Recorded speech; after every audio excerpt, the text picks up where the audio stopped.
Di dunia hari ini, satu klik boleh buat kita kaya, satu koin boleh buat kita rugi dan satu fatwa boleh tukar segalanya. Mata wang kripto, ada yang kata ini masa depan ekonomi tanpa sepadan, ada juga yang kata ini perjudian digital yang berselindung di sebalik nama teknologi.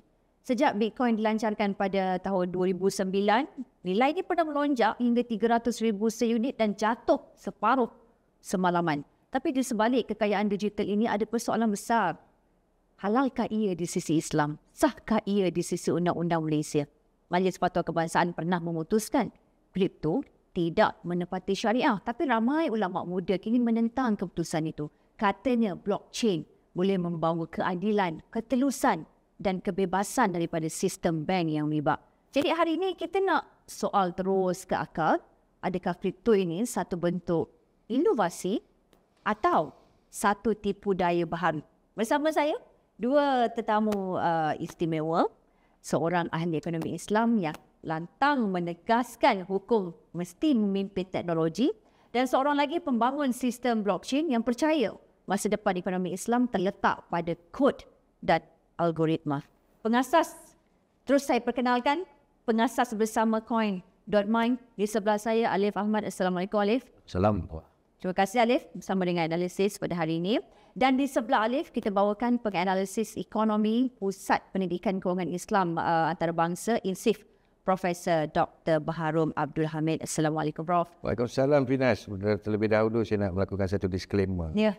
So apa saja perbincangan kita, perdebatan kita hari ini adalah saya sebagai seorang akademia dan juga penyelidik adalah mewakili persepsi saya, tidak mewakili mana-mana institusi atau organisasi yang pernah berkhidmat, sedang berkhidmat atau akan berkhidmat. Cepat betul. Prof terus bagi disclaimer ya. Itu lagi tak sabar nak tanya tu. Mungkin ada satu kenyataan yang agak panas dan kontroversi pada hari ini. InsyaAllah. Yang pasti objektif kita pada hari ini untuk memberi pencerahan kepada rakyat Malaysia berkenaan dengan kripto. Dan inilah episod di mana hukum, teknologi dan keimanan bertembung. Episod yang kita beri tajuk Haramkah Kripto? Jadi saya tak nak buang masa, terus nak tanyakan kepada Prof mungkin terlebih dahulu.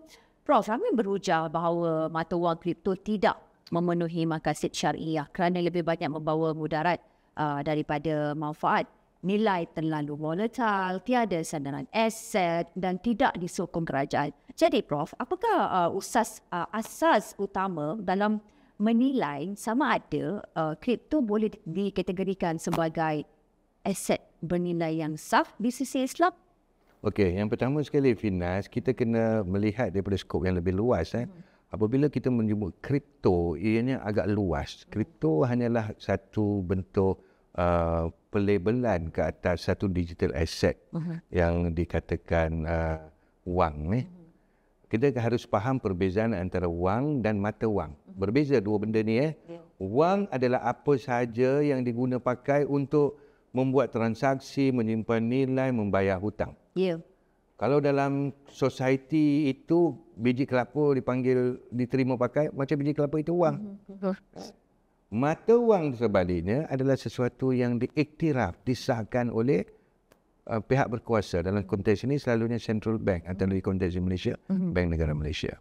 Bila kita sebut kripto ataupun digitalized asset ataupun digitalized currency atau digitalized money ini pula, ada pelbagai bentuk. Ada bentuk yang tiada ikatan ataupun backing dia. Ada bentuk yang sebenarnya dipanggil CBDC ataupun Central Bank Digital Coin. Yang ini adalah dikeluarkan oleh bank negara tersebut dan diiktiraf, dan dia hanyalah sebagai digital representation. So saya rasa dalam konteks kita hari ini kita merujuk kepada kripto yang pertama. Iaitu bentuk-bentuk seperti Bitcoin, yang Ethereum menggunakan platform seperti Ethereum, Solana dan sebagainya. Okey. So balik pada konteks ini, memang betul even di Malaysia sendiri pun yang mengiktiraf kripto adalah SC, Suruhanjaya Security, di mana Security Commission dia hanya boleh mengiktiraf barangan ataupun ke arah itu, dan dia mengiktiraf sebagai satu goods, mal dipanggil. Bank Negara Malaysia tidak pernah mengiktiraf kripto sehingga ke hari ini. Jadi kita adalah tepat jika kita mengatakan kripto adalah haram digunakan sebagai mata wang di Malaysia. Itu sebenarnya. Walaupun ada sedikit kontroversi apabila ada satu atau dua majlis agama Islam negeri yang memperkenalkan fatwa baru, iaitu kripto juga layak dikenakan zakat. Itu yang pertama. Saya tidak mahu menyentuh kat situ. Saya bukan ahli agama ke dalam situ. Tetapi mereka pergi lebih daripada itu. Mereka mengatakan boleh membayar zakat menggunakan kripto. Yang ini saya kata mereka telah melangkaui batas. Sebab Bank Negara Malaysia tidak pernah mengiktiraf kripto sebagai mata wang. Jadi kripto tidak boleh digunakan. Maksudnya tidak boleh digunakan dalam konteks yang kita kata masih boleh ditolak. Kalau kata mata wang kalau Bank Negara kata diiktiraf, kita tidak boleh menolak. Maksudnya kita kena buat transaksi, orang tak boleh kata saya tak mau terima.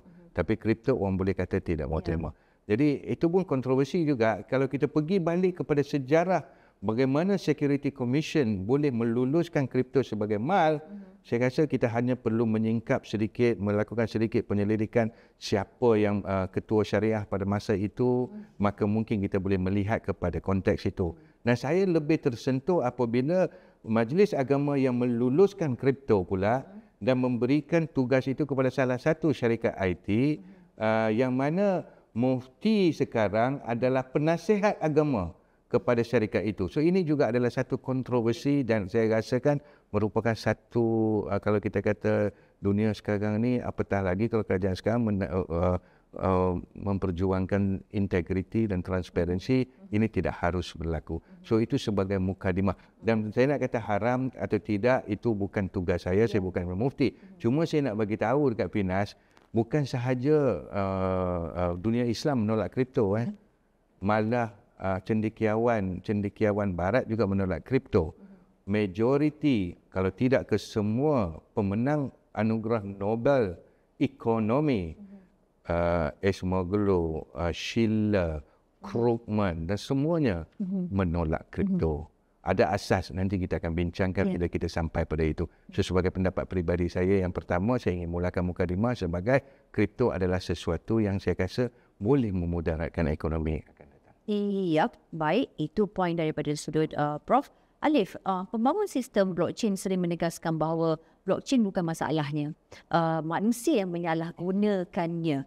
Tetapi apabila lebih 70% pelaburan kripto di Malaysia terlibat dengan aktiviti spekulatif dan skim cepat kaya, adakah ia sebenarnya seakan kelihatan bersembunyi di sebalik alasan teknologi itu neutral? Itu soalan dia. Bismillah. So, saya rasa dia soalan-soalan macam ni memang dah banyak orang tadi lah. Tapi saya rasa elok kita go back balik. Kita go back balik daripada asal sebelum ini, sebelum wujudnya kripto, sebelum wujudnya teknologi blockchain. Dekat mana orang buat scam, orang buat skim Ponzi, orang buat benda ni, tetap berlaku apa dalam duit. Pasal manipulasi harga naik turun, saham juga berlaku. Forex pun berlaku, even harga barang pun berlaku. Jadi untuk kita nak salahkan bila orang salah kemudian, kan kita nak kata ini orang, of course semua barang, semua benda orang boleh ambil dan ambil kesempatan. Maka pada kami yang faham tentang kebaikan teknologi ini, kami rasa itu semua alasan dan selalunya adalah dia orang gagal faham kebaikan dan kehebatan teknologi ini untuk dipergunakan. At the first place, kalau orang dah kata, ini dia macam mula-mula dululah, mula-mula dulu, kebanyakan ulama dia memfatwakan haram. Asalnya sebab dia tak faham lah. Dia tak faham blockchain tu apa, dia tak tahu kriptografi tu apa, dia tak tahu betapa high integrity-nya teknologi itu. Pada saya, bila saya kenal dengan teknologi blockchain ni, saya beranggapan ini adalah teknologi yang sepatutnya digariskan oleh orang Islam sebab dia open ledger.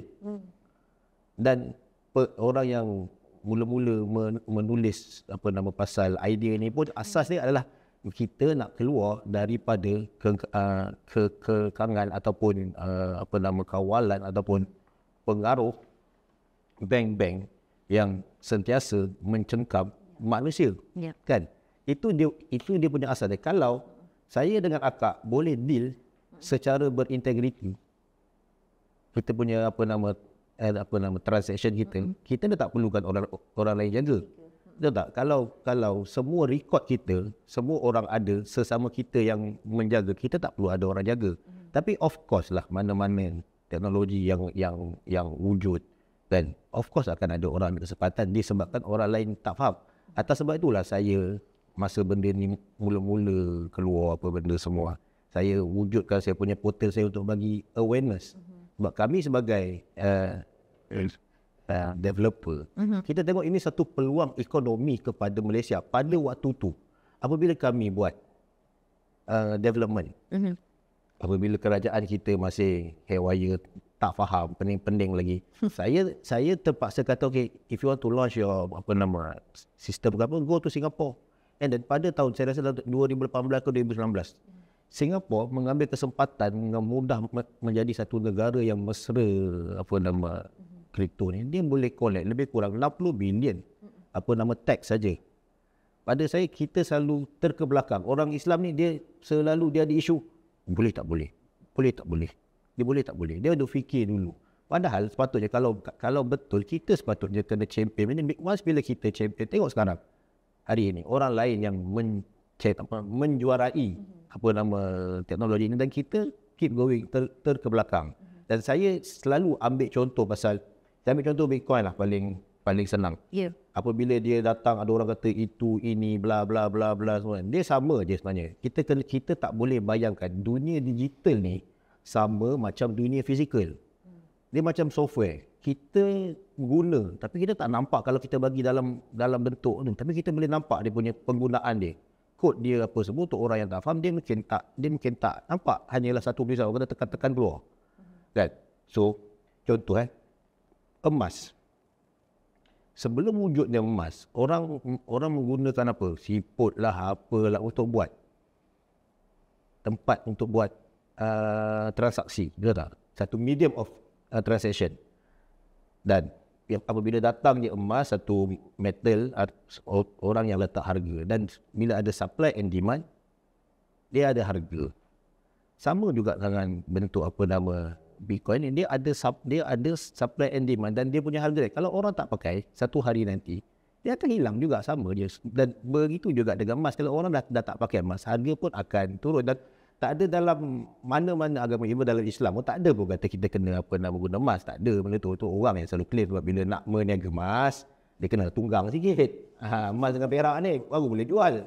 Kan? So pada saya benda dia wujud dalam dunia digital, dan dia bila ada, dan semua barang pada saya dalam Islam dia kena open market. Dia ada supply and demand, dan kalau orang ambil kesempatan, dia bukan kesalahan benda itu, dia kesalahan orang. Orang buat Ponzi scheme pakai Bitcoin, salah lah sistem tu. Contoh, kalau kita gagal simpan Bitcoin kita dengan baik, sama macam kita gagal simpan duit dekat rumah, siapa simpan dekat rumah kena rompak, takkan salah Bitcoin. Dia adalah salah tempat lain. Kita beli kereta parking kat luar, kita tak kunci, orang curi, takkan salah kereta. So begitulah benda yang saya faham. Dan saya faham orang yang kata oh tak boleh, itu haram, ini semua adalah kerana dia gagal faham. Dan kadang-kadang orang itu sendiri pun kan, masa saya awal-awal saya buat awareness dengan bank negara, dengan AC apa benda semua, kebanyakan dewan even yang tulis kat live pun, dia pun tak pernah ada wallet Bitcoin. Itu yang saya tanya dia, macam mana kau boleh tulis ni, kau pun tak pernah buat satu apa yang buat saya. Itulah maknanya. Tentu je lah. Itu je lah yang dia boleh cerita pada waktu tu kan. So, dia cakap itu yang saya pada waktu tu harga Bitcoin kan murah kan. Saya boleh belajar seorang 0.1 time tu. Sekarang tengok wow. Okey. Alif dah menyebut tentang open ledger. Saya nak menyentuh ke arah itu, Prof. Secara ringkas, pandangan Prof berkenaan dengan open ledger, peer-to-peer, yang mana ia tidak boleh diubah tapi boleh dilihat secara telus dan penuh.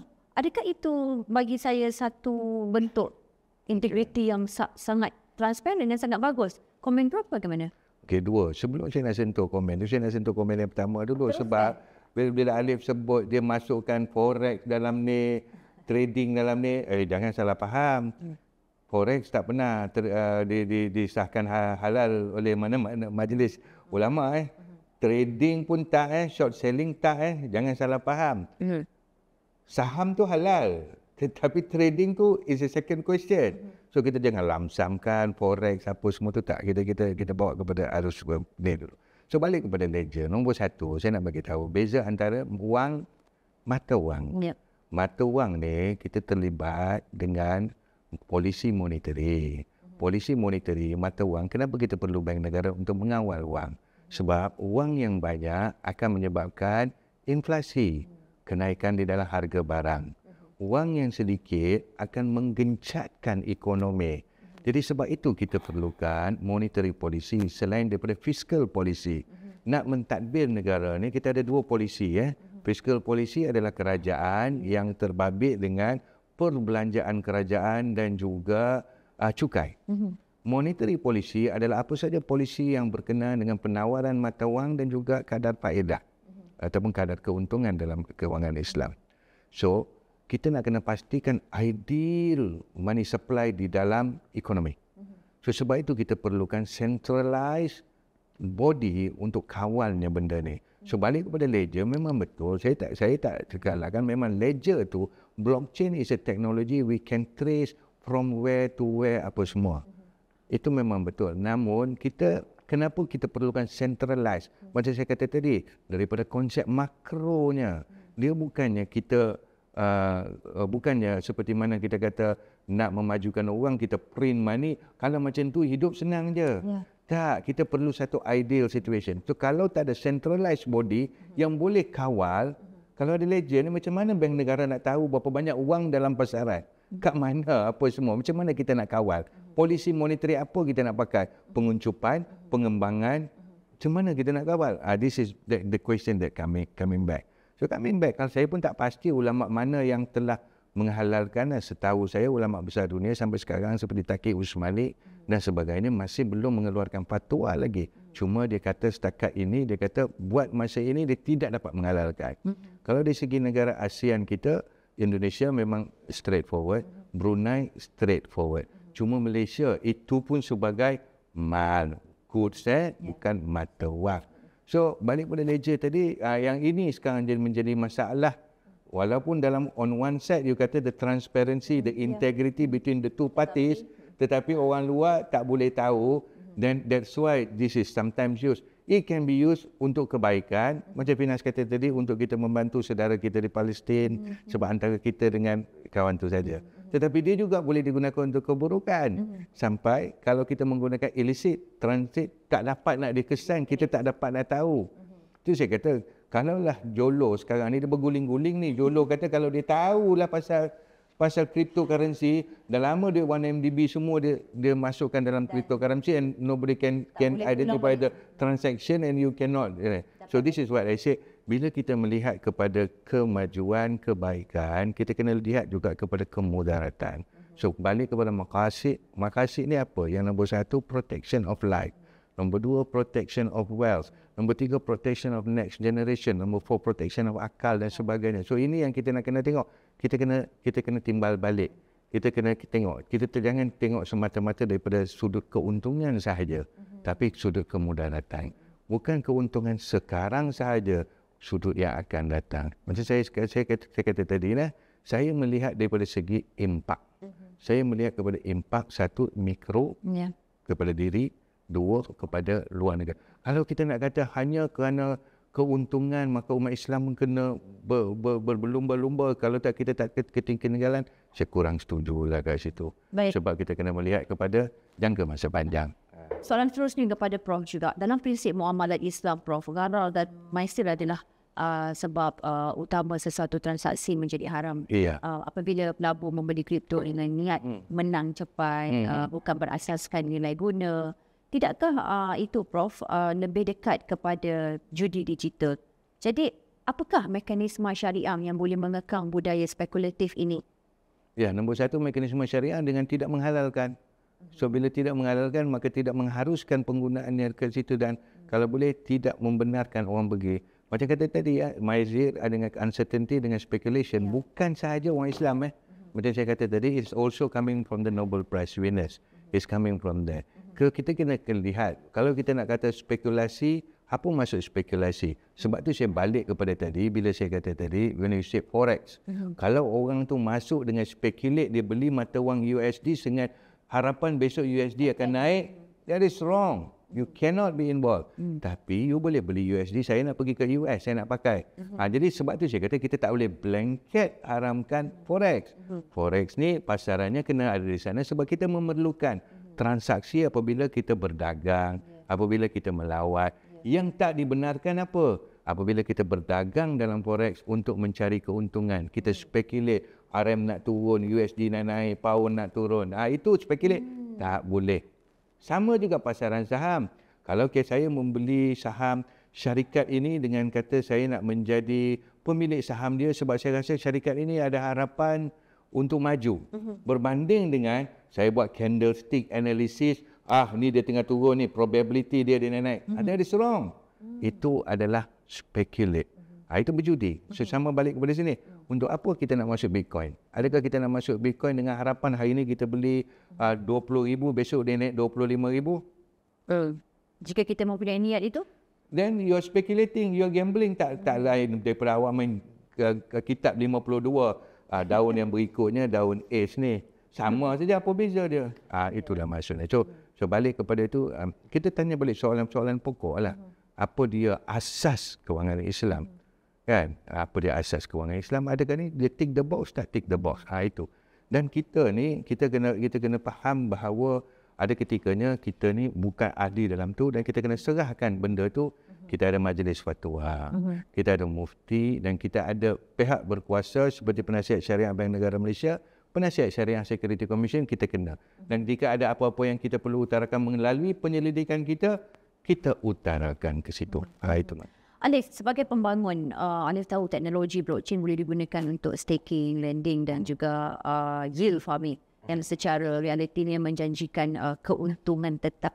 Jadi bagaimana Alif menjelaskan bahawa sistem seperti ini tidak jatuh dalam kategori riba digital, atau adakah sebenarnya blockchain sedang mencipta bank maya yang sebenarnya beroperasi atas logik riba versi baharu?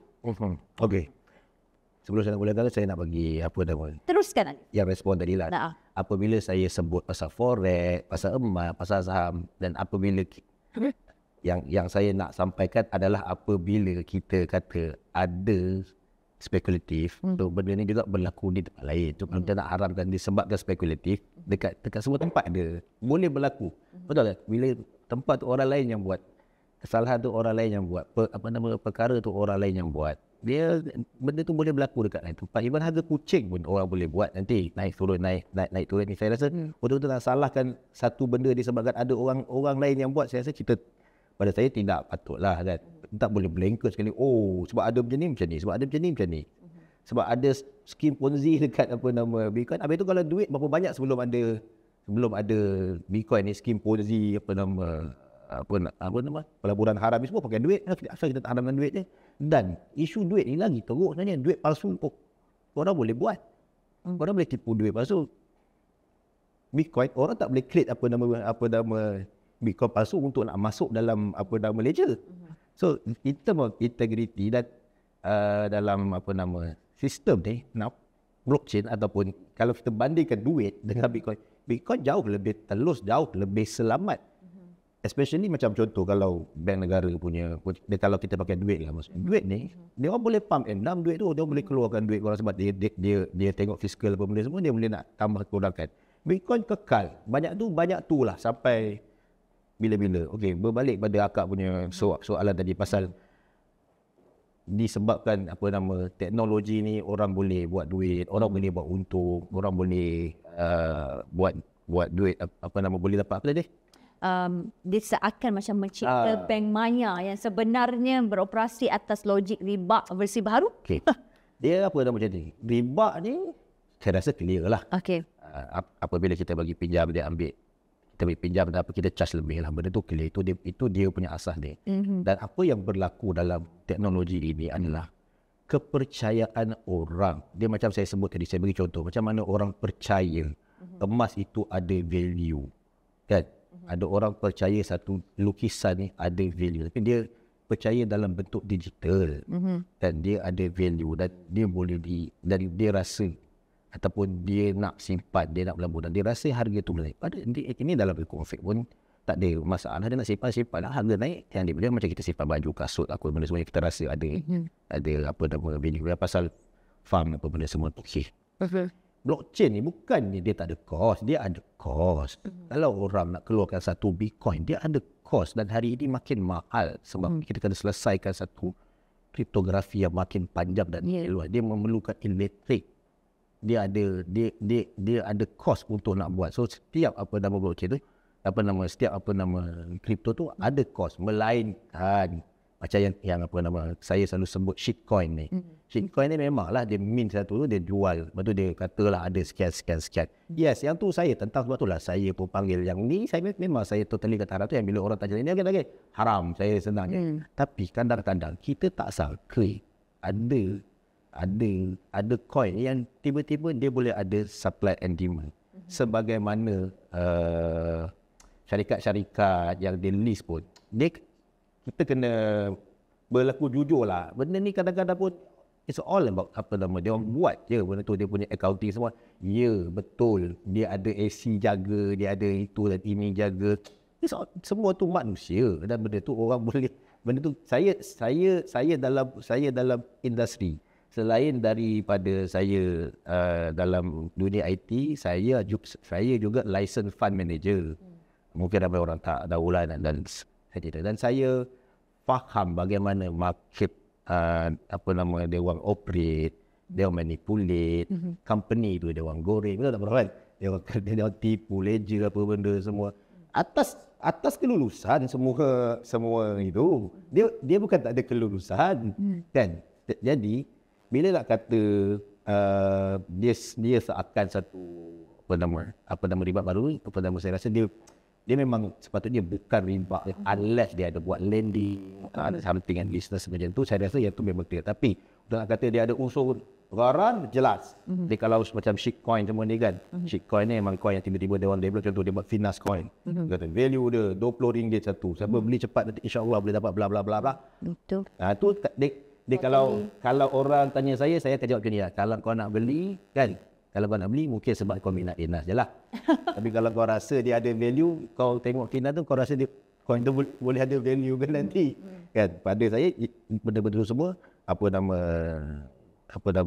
shitcoin lah. Tadi macam tadi saya nak komen sikit pasal Taqi Usmani punya fatwa. Saya rasa ialah kalau kita nak cari yang kata boleh dengan tak boleh ni memang sentiasa ada. Taqi Usmani ni memang dikenali lah. Memang dalam Islamic finance dia selalu berpandangan yang sangat keras. Itu semua kenal. Dan saya rasa fatwa dekat Saudi pun sekarang pun dah banyak ulama. Saya tak perlulah sebut nama, boleh Google. Even dekat Malaysia pun daripada dulu kata haram, sekarang banyak yang dah kata harus. Dan bila dia orang dah start faham, dia orang tahu kepentingan tu, dia orang dah boleh berubah. Dan kalau katalah dia boleh mengancam ekonomi ni, pada saya orang kalau bank negara lah fikir itu, pada saya dia orang tak bijak lah. Sebab apa?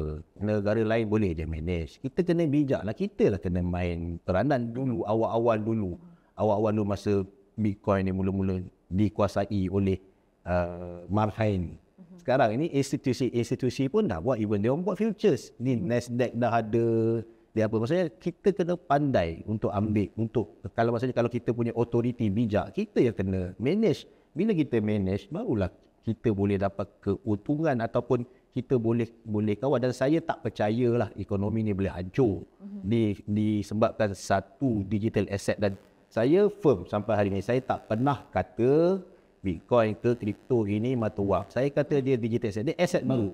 Dan saya mengkiaskan dia macam kita jumpa emas. It is a new mine for the next generation. Generasi kami dah tak ada peluang untuk nak dapat gelombang emas.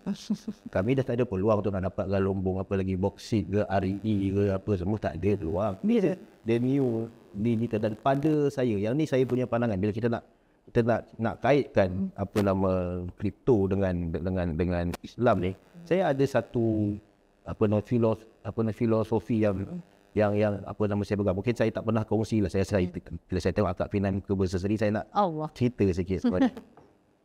Saya dalam banyak-banyak surah ni, saya suka surah Al-Fil tau. Al-Fil ni dia ajar kita, walaupun kita kecil, kalau kita duduk atas, kita boleh kalahkan orang luar. Kita menguasai diri. Sebab itulah saya involved dalam dunia IT ni. Sebab saya rasa IT ni dia di atas. Dia adalah teknologi langit. Dia di atas. Sebab itulah saya sebelum dalam masa tahun 2016-2017, saya terlibat dengan drone. Saya nak of course lah, saya nak buat roket, saya tak ada duit kan. Unless saya kaya macam yang mana-mana dapat projek kerajaan baru ni kan. Macam saya punya idola saya, Pernah Farhaj ke, boleh dapat projek besar-besar, mungkin saya boleh buat roket lah kan. Tapi saya tak ada kemampuan tu, jadi saya cuba menguasai tempat yang orang yang pada saya less cost. Drone, IT, blockchain, macam sekarang AI, dan saya cuba menguasai. Dan saya alhamdulillah, macam contoh zaman kami buat, kami jadi developer blockchain dulu. Di saat orang semua tak faham, dia tak tahu pun dengan blockchain, ini scam pun sikit. Sebab apa? Sebab adalah 2-3 kerat orang duduk buat skim kan. So kami boleh dapat job daripada overseas yang datang, dan kami juga advise pihak polis, kami yang ajar cara nak tangkap orang itu ini. Dan cuba saya nak bagi contoh lah betapa berkesannya kalau mata wang ni digunakan teknologi blockchain ni kan. Kalau macam sekarang lah, politician ke penyamun ni nak berasuah kan, dia pakai cash. Sebab tu kita jumpa cash banyak-banyak lalu kan, bagi cash je, tak boleh trace mana datang ni apa semua. Mungkin boleh lah tengok nombor bank mana, apa benda semua mungkin. Tapi dia boleh kata datang dari sini.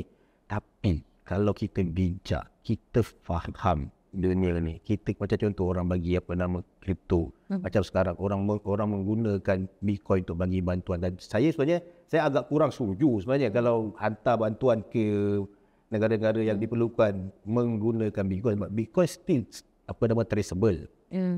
So bila kalau saya mungkin saya akan pakai lain-lain lah. Tapi maksudnya kita dah ke arah tu, kita boleh tembus mana-mana tempat yang kita tak boleh sampai. Contoh negara Islam yang sedang ditindas, disekap, jadi kita nak tembus. Kita kalau through back dah kena cop teroris. Dah jadi IS. Kan? Jadi sebab itulah pada saya teknologi yang hadir ni orang Islam kena embrace dan kita kena fahamkan supaya kita boleh menguasai. Bila kita menguasai, barulah kita tahu apa kita nak buat. Dan alhamdulillah sekarang macam Perlis, Kuala Lumpur dulu kata haram, sekarang dah tiba-tiba nak kutip zakat. Dia of course semua aset yang boleh memberi keuntungan, yang boleh ada income, memang sepatutnya. Kalau tak, nanti semua penyamun, bukan penyamun, sorry. Maksudnya kalau orang ni semua bawa lari pergi ke kripto pula sebab dia tak nak bayar zakat. Kan? Macam kalau kita tengok dalam fake pun ada barang-barang baru yang ulama keluarkan, suruh zakat. Ni kalau ikut kajian asas mungkin lembu, gandum, apa benda semua kan. Itu yang macam dulu macam sekarang zakat gaji kan. Dia kalau ikut kan tak adalah barang kan. Tapi orang katanya orang kampung aku ni tanam bendang, dia kena zakat, kau gaji 10,000 takkan kau tak kena zakat. Betul tak? Zakat pendapatan tu kan. So Islam ni dia terus bergerak, dan saya percaya teknologi ni kalau kita pandai embrace, kita akan boleh champion, dan insya-Allah dia akan menepati maqasid syariah yang 5 ataupun yang ada yang 7 tu lah. Baik. Prof, ada pandangan dalam kalangan ulama muda bahawa kripto boleh dianggap harus dengan syarat jika disokong oleh takbir urus dan pemantauan syariah. Namun Prof, bagaimana hukum boleh berubah sedangkan struktur pasaran kripto masih dikuasai oleh pemain besar, whales, dan bukannya sistem adil seperti digariskan Islam? Mungkin Prof dulu. Sebab tu Fina, saya nak kena berhati-hati ni, sebab ada benda yang telah digariskan di dalam Al-Quran yang kita tak boleh nak persoalkan, mengenai unsur gharar, spekulasi dan sebagainya.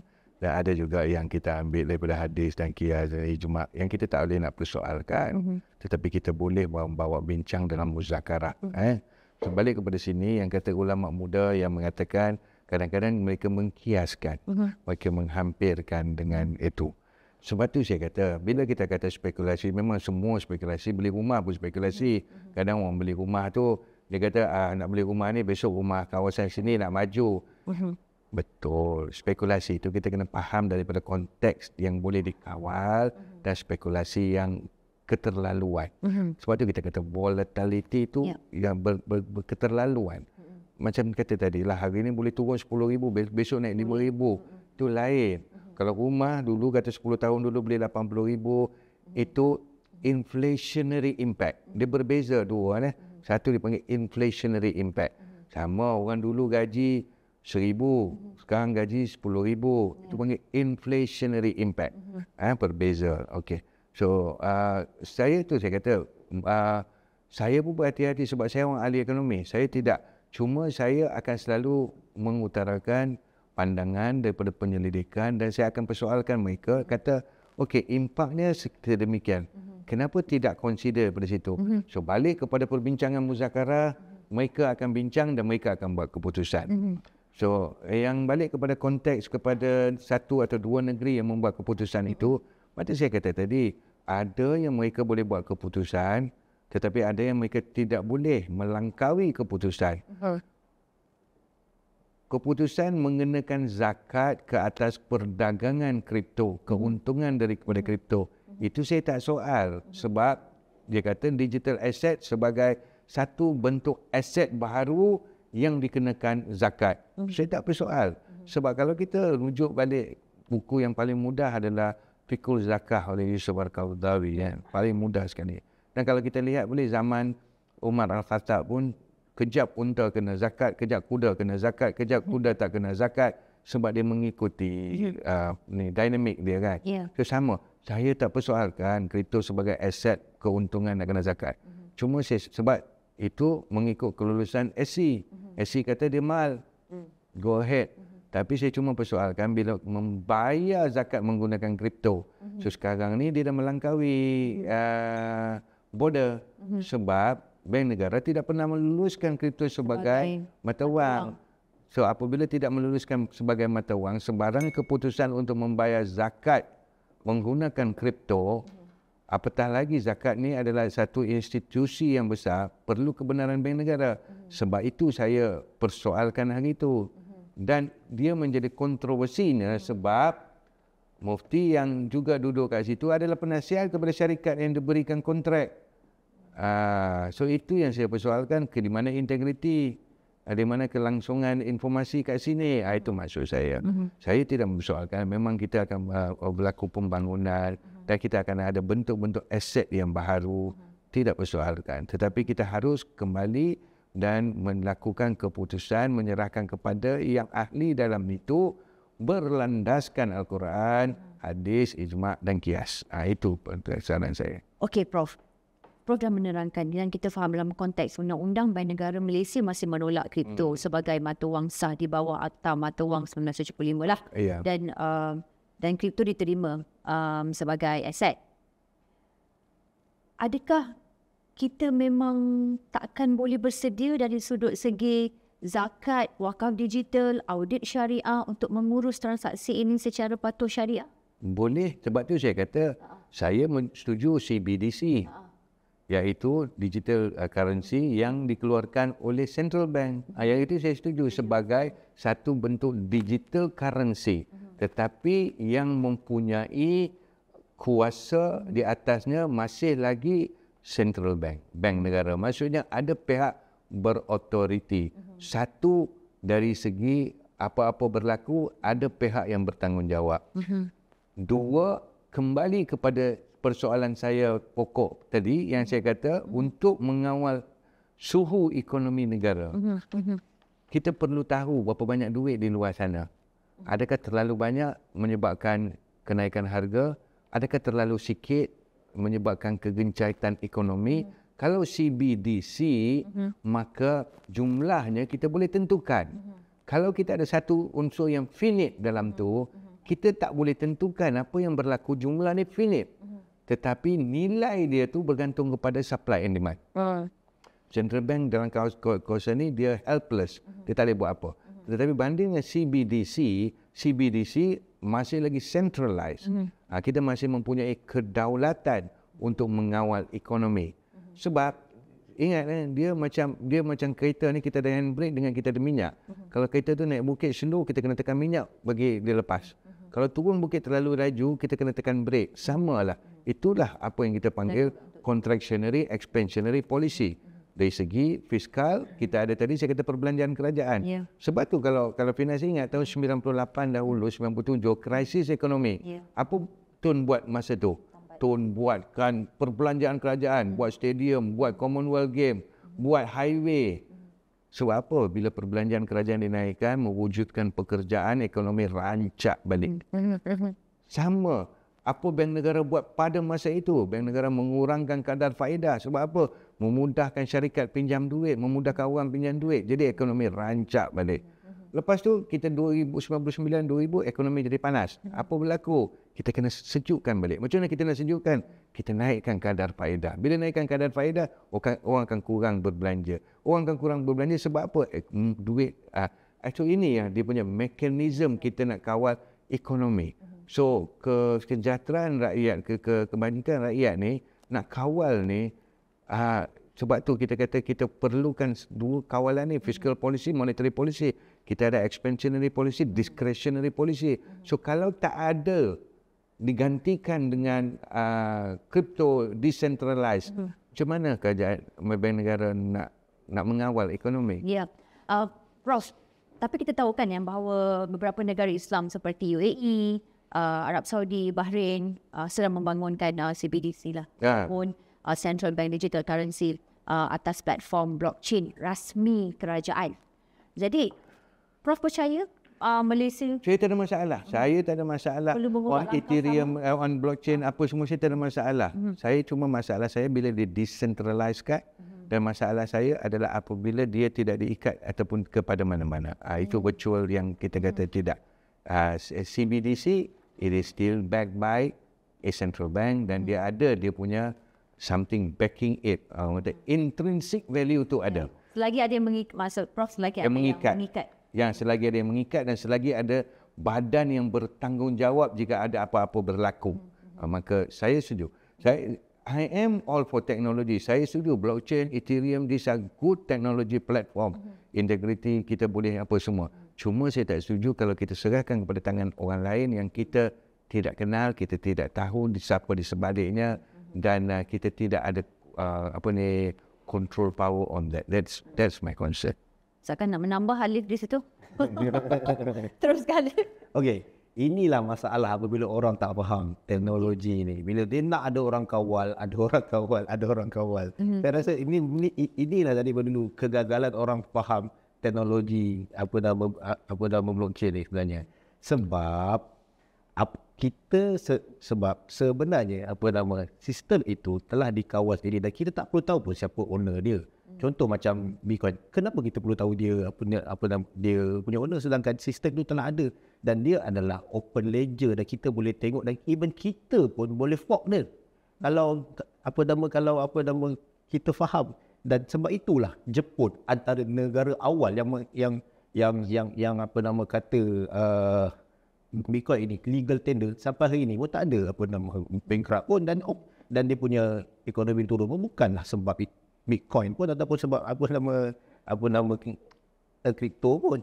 Ini adalah isu dan sebab itulah saya kata kalau bank negara kita bijak sikit, dia embrace dan dia boleh lah kontrol, dia buat law, dia buatlah undang-undang sebab dia orang tak nak buat, dia passing kat AC, dia digital asset dan bila AC dah iktiraf pada saya, kita boleh pakai as a asset lah dan zakat boleh bayar dan siapa nak pakai pada saya isu. Cuma apabila kita punya kegagalan kita faham kan, itu yang kita mengharapkan orang kita boleh kawal tu macam-macam instrumen dekat US. Ada isu pun pasal Bitcoin ni dan dia keep going. Kawal exchange, kawal itu, kawal ini dan benda ni sepatutnya kena dibuatlah kalau betul nak jaga. Itulah namanya embrace. Kalau kita tunggu no sampai bila mana lepas tu kita nak guna pula. Contohlah macam dulu saya bagi contoh dulu. Saya sebut nama doktor siapa ni lupa lah apa. Dia duduk sebut Bitcoin haram masa itulah, tapi apa sekarang dah halal lah. Tapi lepas tu dia duduk invite orang nak buat apa nama halal punya blockchain guna network Ethereum. Itu yang saya kata, inilah masalah dia tak faham. Kau nak guna network Ethereum, kau tetap kena beli Ethereum untuk kau bayar dia punya harga network tu. Jadi kau tetap kena berurusan, kau kena buat apa nama transaksi tu juga, dengan kau kena beli juga apa nama Ethereum tu untuk kau bayar. So kau tetap kena terlibat. Ada orang kata, oh tak apa nama dia kita guna Ripple, macam apa nama bank guna untuk nak apa nama ganti Swift kan. So dia tetap kena beli Ripple tu untuk nak bayar ada apa nama network. Itulah masalah bila orang. Sebab itulah kalau kita betul-betul bijak, kita memang boleh faham dan kita tahu macam mana nak gunakan dia. Dan insya-Allah pada saya, kalau bank negara ke mana-mana otoriti dalam dunia ni, dan saya tak lihatlah negara yang membenarkan tu boleh jadi bankrupt ke rugi. Dan pada tahun 98 krisis ekonomi pun dia bukan disebabkan apa nama kripto pun. Dia akan ada market ni, dia akan naik dan turun. Dia sampai masa dia akan naik dan dia akan turun. Dan kalau kita tengok cara orang ekonomi ni dia berfikir apa kan, cara orang ekonomi ni dia manage, maksudnya bank negara manage kan ekonomi. Okey, now kita bagi banyak. Itu pun pada saya lah kalau kita tengok pada dia, dan benda tu memang cara untuk kita nak uruskan ekonomi tu. Begitu juga kalau kita betul-betul embrace all the apa nama kripto ni. Contoh kalau memang bank negara uruskan, dia boleh lah nak kontrol untuk apa nama coin tu macam mana kita nak uruskan, macam mana sekarang kita charge ke apa benda. Macam tu juga kita kurangkan, kita tambahkan, kita kurangkan, kita tambahkan. Itu benda ni biasa sebenarnya. Sebab itulah at the end, how we manage it, benda dah ada. Dia bukan apa nama tiba-tiba datang, benda telah dia apa nama teknologi telah menjadi badai yang telah dilanggar. Bukan dilanggar, telah melanggar, telah masuk, orang telah pakai dan ramai orang embrace. Kalau kita keep going itu dan kita keep going tu fikir kita nak kawal, nak tahu siapa, kita yang kena manage sistem. Kalau kita pakai sistem yang hari ini yang boleh down, yang kau seorang-seorang control, kalau kena hack kau seorang-seorang hancur. Tapi kalau kau pakai blockchain, mana ada orang boleh hack blockchain? Sebab ledger the node are everywhere. So dia takkan, kita punya record kita tu takkan dapat dipandang unless internet habislah dalam dunia ni. Itu saja. Alif, Malaysia kita tahu hanya meluluskan 14 aset untuk dagangan saham melalui platform berlesen. Jadi dari sudut pandang Alif sendirilah kan, adakah menurut Alif ini langkah berhati-hati ini melambatkan inovasi blockchain tempatan, atau sebenarnya ia menyelamatkan umat Islam daripada kekeliruan hukum dan kerugian besar?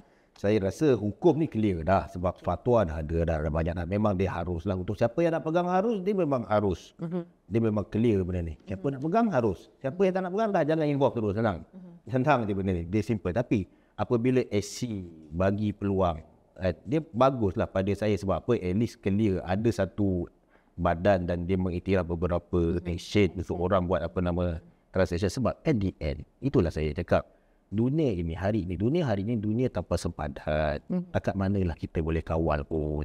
Orang boleh pergi exchange luar, orang boleh buat dekat lain tempat. Dan pada saya is a good thing lah. I mean, good apa nama decision by the government. At least AC nak belajar, nak ambil tahu, dan dia tak macam bank negara langsung terus tak nak memang tak ambil tahu langsung. Memang pada awal-awalnya dulu memang bank negara yang mula-mula yang buat guideline. Itu yang saya jumpa budak buat guideline, dan dia pun tak tahu apa benda pun. Macam itu ya, cakap benda ni kelakar.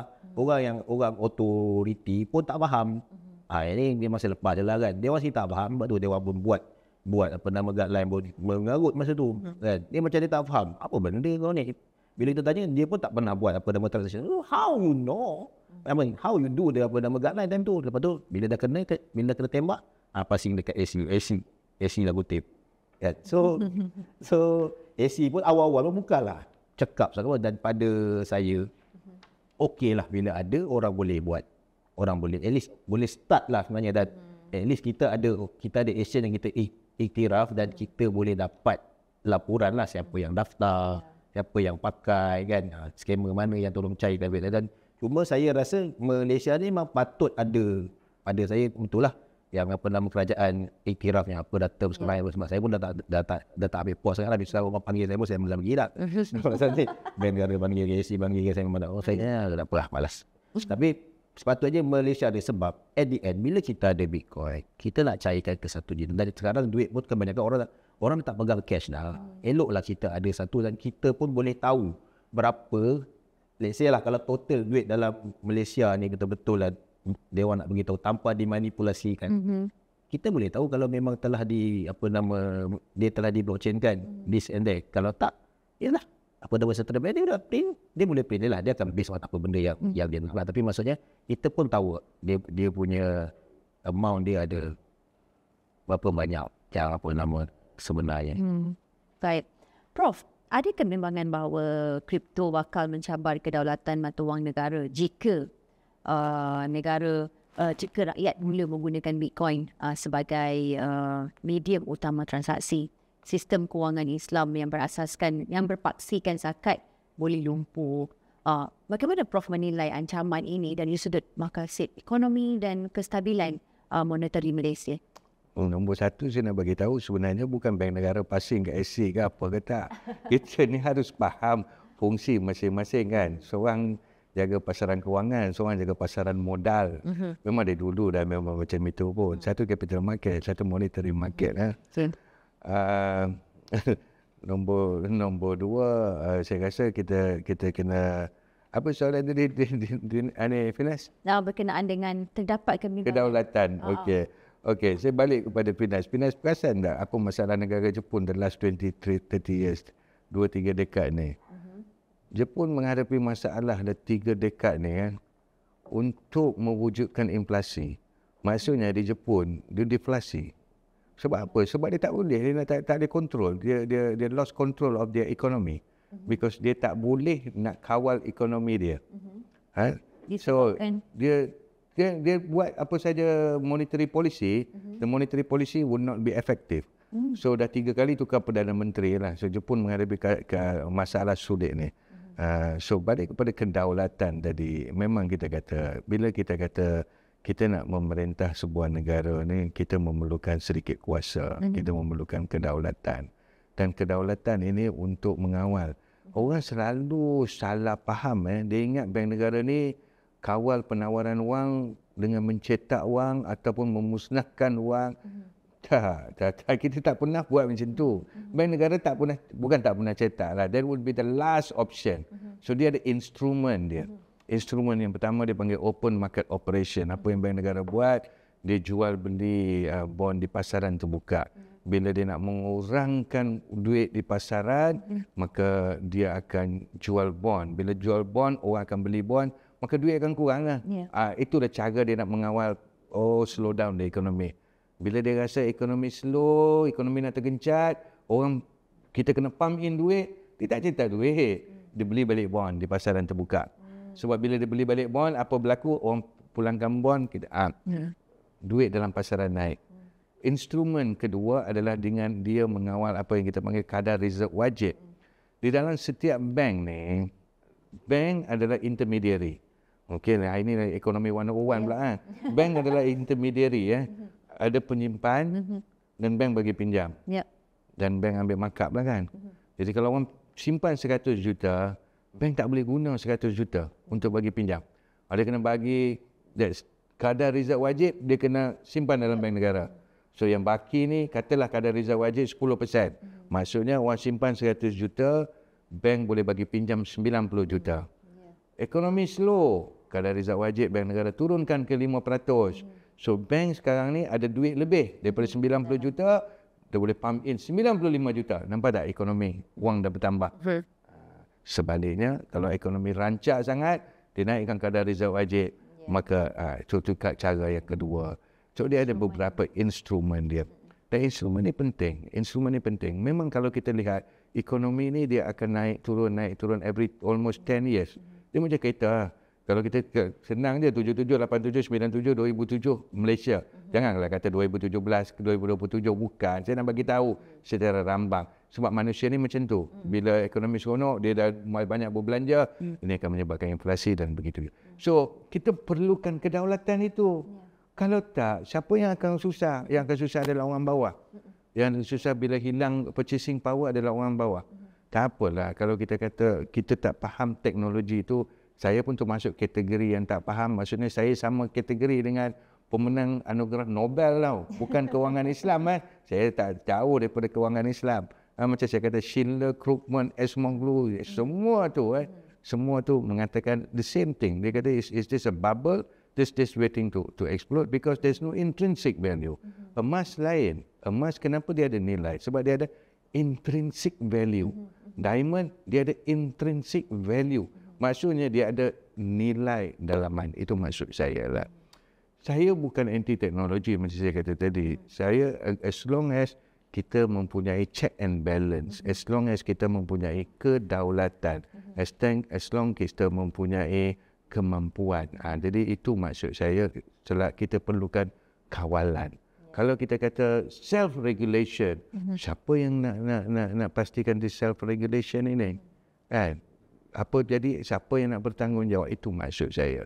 I am for the technology, but a technology that has to be responsible, sebab kita punya parameter. Kita punya parameter, iaitu kita dikawal oleh rukun Islam, rukun iman, dan juga kita dikawal oleh maqasid principle. So kita kena imbang balik. Dan setiap itu bukan kita setiap buat keputusan.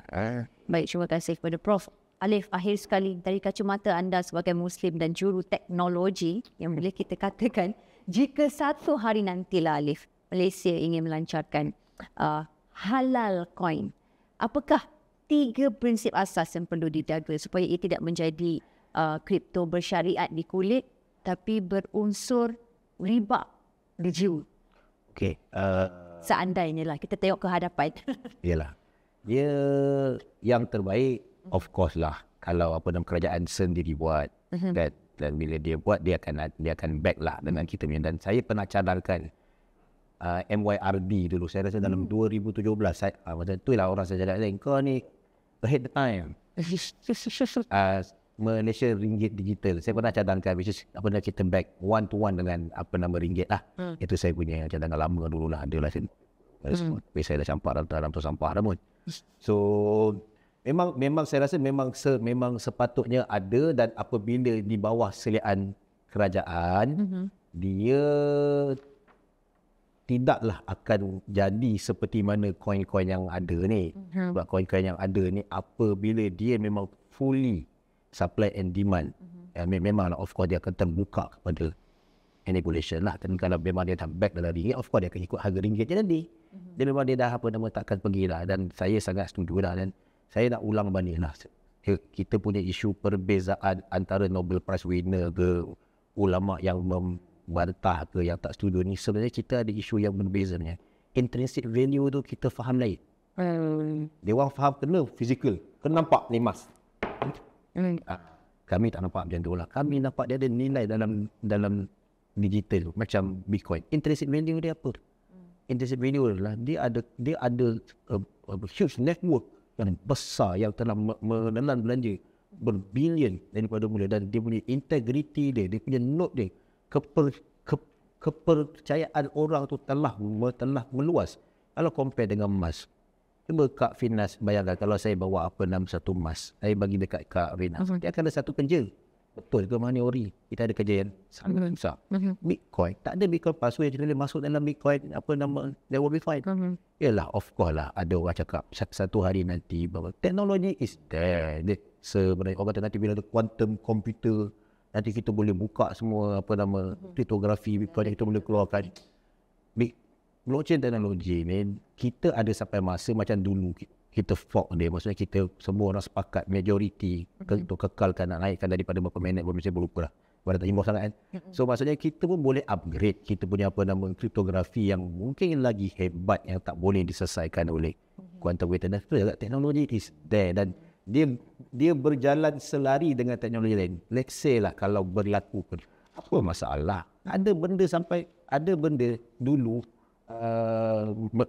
satu barang tu mungkin sangat berharga, dan hari ni mungkin dia hilang harga. Contoh macam filem Kodak apa benda, dulu kita nampak dia hebat, tapi dia akan hilang harga tapi itu adalah kita punya pilihan untuk nak untuk melabur dekat situ. Sebab itulah aset ini at the end kita punya decision. Tapi kalau nak kata halal haram, kita dalam fake ni mudah je.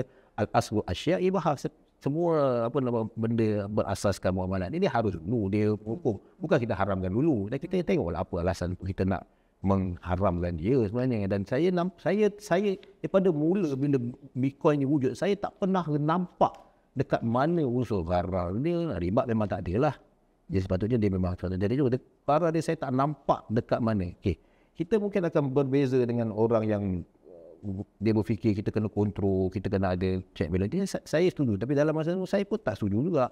Sebab kadang-kadang bila terlalu kontrol pun kita jadi susah nak buat kerja. Itu yang selalu contoh. Saya selalu bagi contoh dan saya memang agak skeptikal sikit lah dengan orang-orang yang bank negara. Dan saya pun tadi saya tak masukkan lah pasal AC sebab asalnya dulu, awal-awal dulu bank negara yang sibuk pasal Bitcoin ni. Dia yang sibuk buat guideline, dia yang sibuk kami jadi ejen pelapor lah apa benda semua. Tiba-tiba dia pakai AC tu apa nama kita orang tenggelak tu, tak nak dah ke? Macam tu lah, kita bagi pasing kan. So kami ni cuba tengok macam mana saya nak tunjuk Malaysia ni betapa lewat dan betapa tidak menyokong teknologi ataupun innovation pada saya. Cuba tengok Elon Musk masa mula-mula dia buat PayPal, dia buat X lah masa tu dengan ada grup lain dia buat kan. Pada zaman tu tahun bila dengan umur dia baru gerak masa tu, muda lagi, dia orang dah kelau dia untuk dia jadi buat satu platform untuk dia jadi orang tengah buat settlement. Kalau bank negara time to surprise memang tak dapat pun sebenarnya. Kita tahu dah, saya pernah macam kita hari ini nak apply jadi apa nama payment gateway pun dia minta syarat itu ini, dia susahkan orang apa benda semua. Sebab itulah pada saya Malaysia ni secara jujur tak mesra inovasi. Sebab itulah macam orang lari pergi Singapura nak buat apa-apa innovation semua. Contoh saya pernah ada idea dulu, saya nak buat macam Wise dulu tau.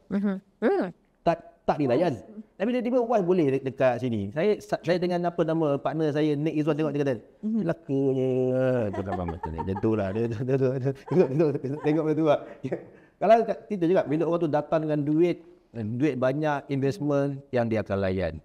Sebab itulah kadang-kadang saya duk tengok orang-orang muda kita ni lah, dia akan buat benda yang sama je. Sebab bila benda-benda yang luar kotak ni yang sepatutnya kita kena support lah. Dia tak disambut. Sebab itulah macam hari ni tiba-tiba lah orang nak buat itulah blockchain lah. Saya dah fikir lama sebenarnya. Saya tengok saya macam tenggelak lah. Okey. Baik.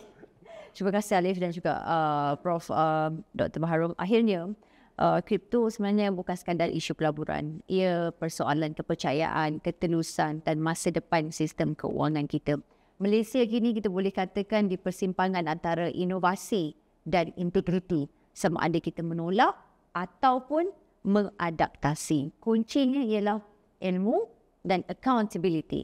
Terima kasih sekali lagi kepada Profesor Dr. Baharul Abdul Hamid dan Yunsif dan juga Alif Ahmad atas pandangan berani dan jujur. Dengan itu saya Kina Sinos dan inilah analisis di mana kebenaran bukan sekadar dibahas tapi diuji dengan fakta. Kita jumpa lagi di episod akan datang. Assalamualaikum warahmatullahi wabarakatuh.